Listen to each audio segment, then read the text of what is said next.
I'm very honored to have Mr. Naval Gund on our show today. Naval is chairman of Mindfit Limited UK, and we have tied up with him to bring the world best leadership program. And today he will tell us about how to come up in life while working under pressure. So, Naval, welcome to the show. Good morning, CK. Good morning, everybody. And we've all had pressure on us at one time of our life. Students have pressure all the time. Students are under pressure at the moment because most are working from home. They're not seeing their teachers on a regular basis. It's all digital. They may be in a household where there are two or three young people around them and they all want to use that PC at the same time because we're not all inundated with a PC per person, especially in large families. So the pressure's on, the pressure's always on. So, working under pressure, CK, have you ever worked under pressure? Well, I got used to this pressure, Naval, maybe, but I think there could be more pressure on me. I'm not having so much pressure. Well, I think the interesting thing is, and a lot of people are now going to say, I don't believe that. Okay. So I'm going to tell you what people will say when I say the next thing. You actually create your own pressure. You put yourself in a pressurized position because we're not very good at managing time. So here's, for instance, okay, you've got young children and they've got homework to do. Do they diligently go away and do their homework? Or are they on the PC, on the Game Boy, playing their games, watching Netflix, pushing homework off to one side until you turn around and say, you've got homework to do, television off, go to your room and do your homework.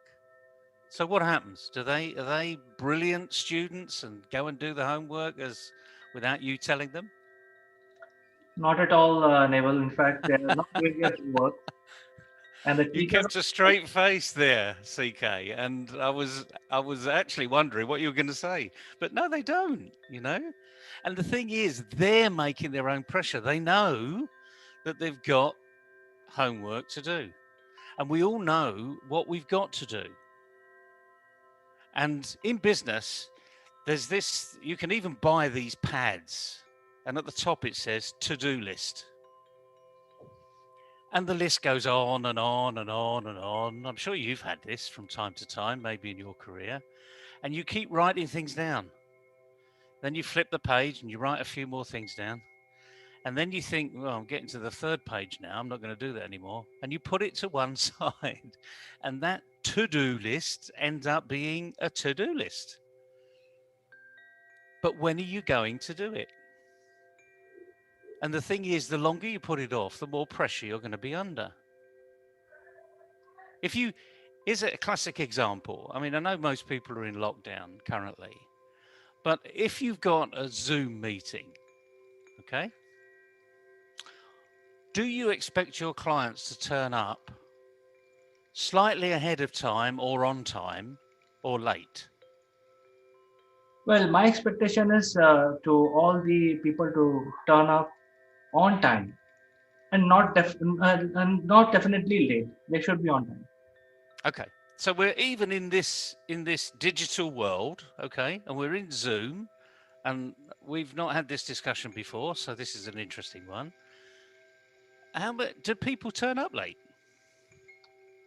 About 50% people turn up late, um, but So not too even late. even when it's Zoom and they haven't had traffic and they haven't had to negotiate, um, other people on the road, and they haven't had to time their train journey or get the flight or check in or leave their hotel on time, 50% don't turn up to a Zoom conference, digital conference on time.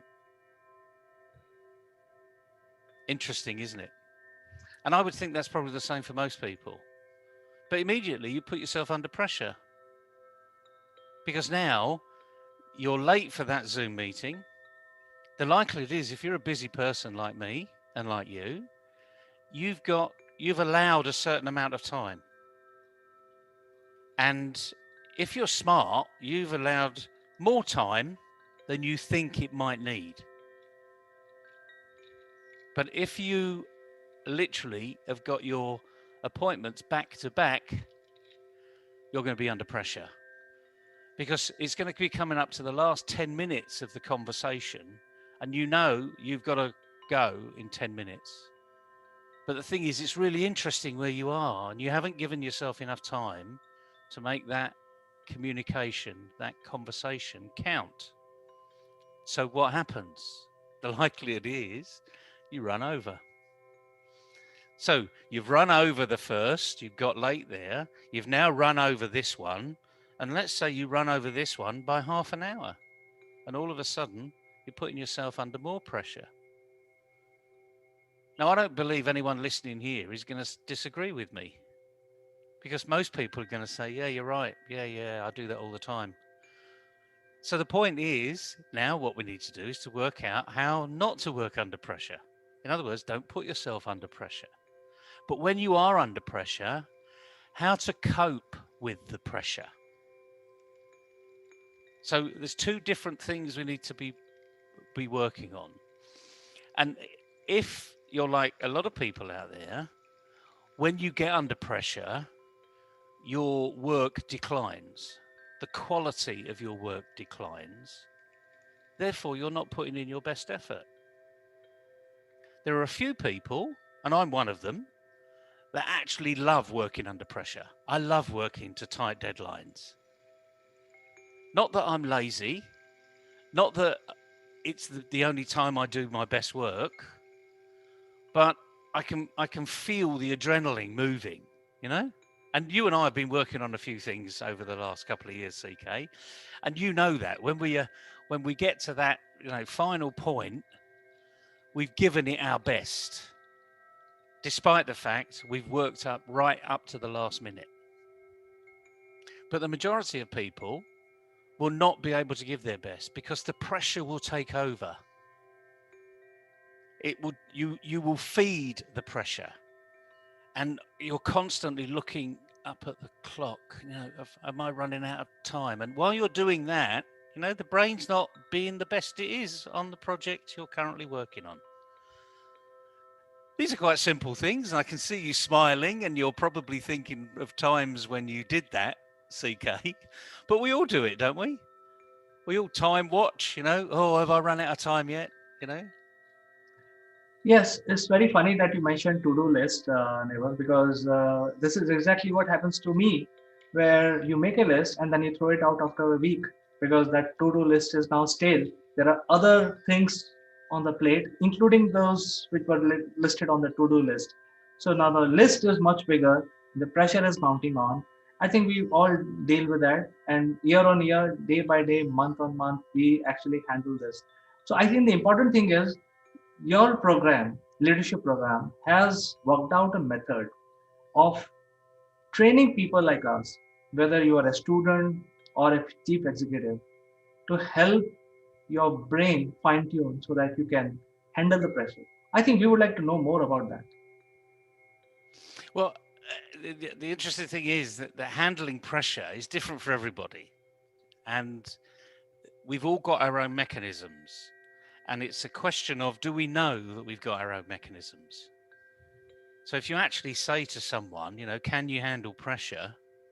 And they're in a real, what you perceive as a pressurized job, yes, they're obviously handling pressure, but they may not feel that way. They may be in this imposter syndrome arena where they don't believe they're handling pressure very well. The reality is they probably are, but they don't feel it because they're feeling under pressure. So this feeling you need to evaporate. You actually say, I've got this task. I'm going to spend this amount of time on it because that's what the budget says, basically. Well, that's what I can afford to spend on it. And I'm going to make the most of it in that particular time. That's being focused, being determined. And what that means is you need to take away all of the other distractions. And one of those could be that your mobile phone. You leave it you leave the volume off, you switch the volume off, but actually you see it flash, you know. And if you're a really busy person, it flashes quite a lot, actually. You know, a WhatsApp message comes in, a Twitter feed comes in, an email comes in, a person's trying to contact you, that comes in, it will flash on your phone. That's what they're designed to do. It's supposed to help you manage your day. What it's actually doing, if you're in this pressure syndrome, is it's adding to your pressure, because it's immediately saying, I've got this and I've got this and I've got this to do. And what that means is, while you're thinking about, I've got this and this and this to do, you're not actually focused on what you're doing. Now, it's common sense, really. And the thing is, people don't know how to focus. But they do when you explain to them, what do you do? How do you do this? Where do you do it? How good are you at doing it here and there? And the whole purpose of a program is to help you explore who you are. Not who I am and not who you are, CK, but it's the individual going through the process. So they literally look in the mirror and say, who am I? And once they then literally create their own prescription as who they are. And the nice thing is, there's for every identification of your weaknesses, there's always a solution to improve a weakness. And that's the purpose of a coach, of a good program, as you call it. And that's what we do. Fantastic, Naval. In fact, people who are watching this video, we just want to inform that this is a very ingenious way of handling things. And there are many aspects of leadership, and working under pressure is one of the key aspects, because every leader, every person who's actually working on a project need to have these qualities. So the MindFit, which is a world-renowned program for leadership, has this subject of how to work under pressure as one of the key areas of improvement included. So you can write to us. This is just a precursor. Please come and join the program. Write to me or write to Neville directly and know more about it. So Neville, you have anything else to add before we end? Well, the world needs leaders, CK, as we've said many times before. We need people that can lead others, can get the best out of other people. And to do that, you've really got to get the best out of yourself first. So that's where we start. We look in the mirror. And if you really want to go and motivate yourself today, just type into Google or YouTube, one of your favorite songs about reflection. I love Michael Jackson's The Man in the Mirror. I think it's brilliant. I love the tone, I love the music. More importantly, I love the lyrics, because it says, if you want to make a change, take a look at yourself and change. So that's the whole purpose of being MindFit. Do it yourself first, and then you have the rite of passage, the operating license to go and help others. So it's pretty simple stuff, but it is, for a lot of people, it's going to be going back to basics, because we don't learn this at school. We don't learn this in the education arena. We make an assumption we learn it.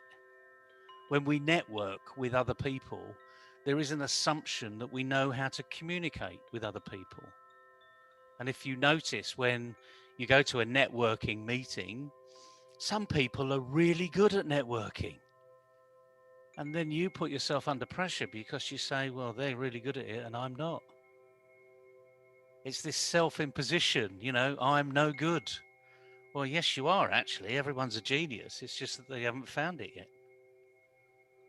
So it's a fascinating arena. And the more we can do with people around the world, the better the place will be. Simple as that. Yes, Neville. In fact, MindFit program is a need of the hour, especially now, and especially in India. I think all of us and most of us who are in profession, in teaching, education, they should actually look at this program and join in. So, thank you very much, Neville, for joining us today. We will catch up with you again tomorrow with something more interesting. See you tomorrow, CK. Good luck, everybody. Enjoy the day. Bye bye.